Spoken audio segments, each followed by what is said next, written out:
Hey guys, this is Belinda from Willow, Birch and Clover, and thanks for joining me again today. Today I want to go over the papers that I have pulled to begin making this journal that we're going to construct together in this series of videos. I thought maybe we might could do something for Mother's Day because that's coming up May the 12th, and a nice little journal I think would be a lovely gift, so we can work on that together. A couple of things I wanted to mention. I may or may not do some sewing in my journal. If you don't have a sewing machine, don't worry about it, because I will add my sewing off camera if I decide to add it.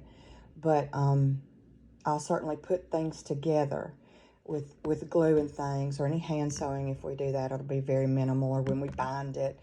But just know that I'm going to make this journal so that people without a lot of equipment, you know, could still make this book or make something very close to it. First I want to show you the stain papers I did, and on my coffee staining video from a couple of days ago, I go over these papers. This is the journal paper. I did 4 sheets of it.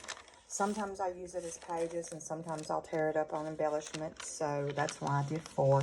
I did 3 of the gray lined pen and gear graph paper, and you can see what that is in that video also. This is the dot grid paper. It's the gray dots. It got really grungy. I like that. But you can see, let's see if I can get it on this side. See what I'm talking about. It was the paper that had the little gray grid dots. And then I just pulled like 10 sheets of coffee stain paper. I may or may not use all of those. And if I do go back and add more coffee stain paper or whatever, we'll discuss that when I get there, because we're going to be making this up as we go, really. Now, you need some kind of design paper, and you can certainly use anything that you have. You can use scrapbook paper. You can use other kits that you've printed from all the great paper designers on Etsy. What I'm going to be using is my Precious Things kit. Like I said, I want to do this to show you how to make one for Mother's Day to give as a gift, and I thought this was a really pretty shabby chic kind of romantic paper collection to do that with. And in case you do decide that you want to make along with the papers, I'll leave the link down below to my kit in Etsy, but I'm going to show you right now how I printed it, okay? The first 4 pages are what I call the signature pages. They have the ladies on them. On this one, on the back, I printed like the green. It has a green tone. It's like an old book cover look. On this one, with the flowers and the picture of the girl on back, I printed the coffee stain like spotted brown paper.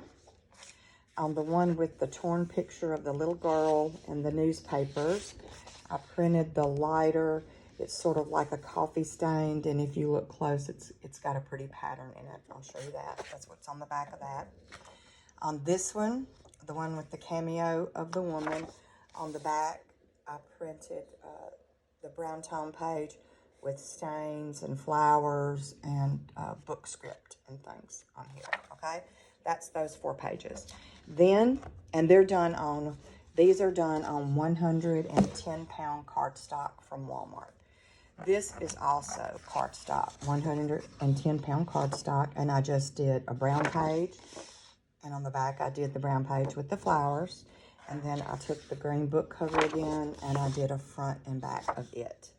Now, there are 6 pages of ephemera, and on the back, like this is the first sheet, and on the back, there's a page in there that is like a grungy, it's a lighter, it has some off-white shades in it, as you can see, with the script kind of covered up and mottled like it's wearing away.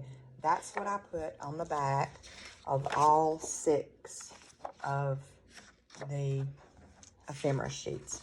So just print those and do that sheet on the back. There's lots and lots of ephemera. We may use all of this. We may use some of this, you know, not all of it, but we're going to see as we work through it, okay? And then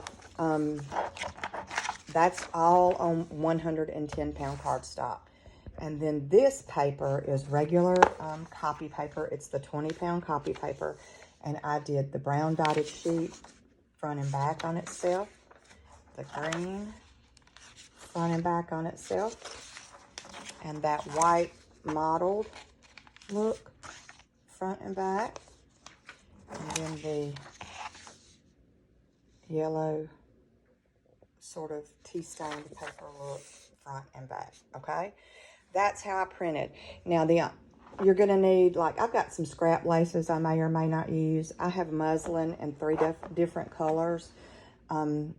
It's like a cotton fabric. It's not really a muslin, and I got it from Walmart. I love to get these different shades because it adds a pretty look to your journal without having to coffee stain all the fabric if you don't want to.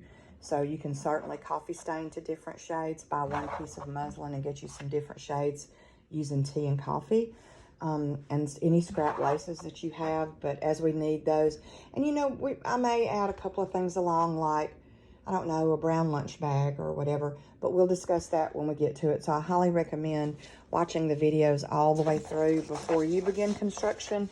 That way, also, if you choose to use a different paper pack or some digital papers that you've already purchased off of Etsy from one of those great artists that do that, you can know exactly how many pages you're going to need because you will have watched it front to end, beginning to end, so that you won't have to go out and buy a lot of stuff you're not going to use. But anyway, that's the paper that I have pulled to get started.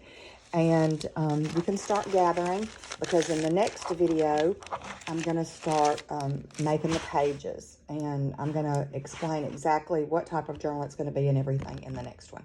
So that's your gathering your paper supplies. And, I'm sorry. As far as the ephemera goes, I would go ahead and cut everything out.